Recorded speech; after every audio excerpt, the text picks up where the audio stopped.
আমাদের সংস্কৃতি, আমাদের সংস্কার সর্বদা থাকবে আমাদের সাথে। ভারতের মহান গ্রন্থ আর কাব্যের সম্পূর্ণ সংকলন। সাবস্ক্রাইব করুন তিলক। তারপর প্রয়াগরাজ্যে মহর্ষি ভরদ্বাজের দর্শন করলেন।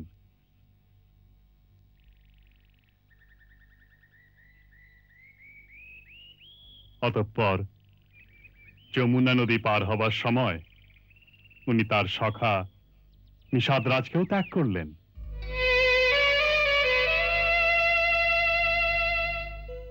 তোটিনি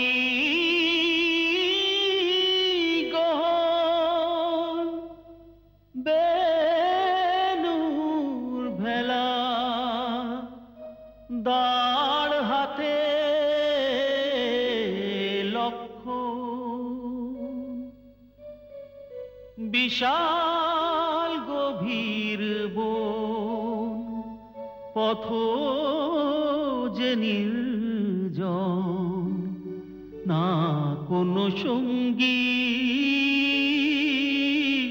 উদাস মন।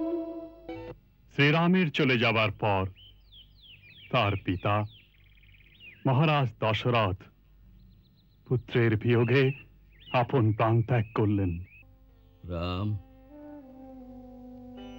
রাম রাম রাম রাম রাম কৌশল্যা কৌশল্যা কৌশল্যা মহারাজ, স্বামী, তুমি তুমি কোথায় দেবী? তুমি কোথায়? কৌশল্যা, তুমি তুমি তুমি আমাকে স্পর্শ করো। আমি তোমাকে নিজের চোখে দেখতে চাই। তুমি আমাকে স্পর্শ করো কৌশল্যা, আমাকে স্পর্শ করো। আমি আপনার পাশেই আছি স্বামী। আমার শেষ সময় এসে গেছে কৌশল্যা।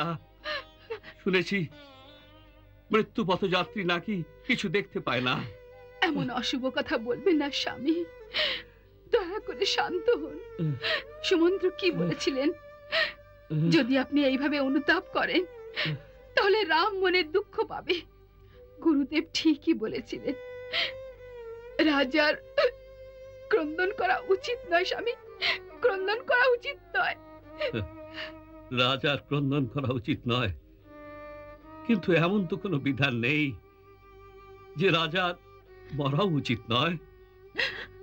আপনি ধৈর্য ধরলে আমরাও জীবিত থাকব।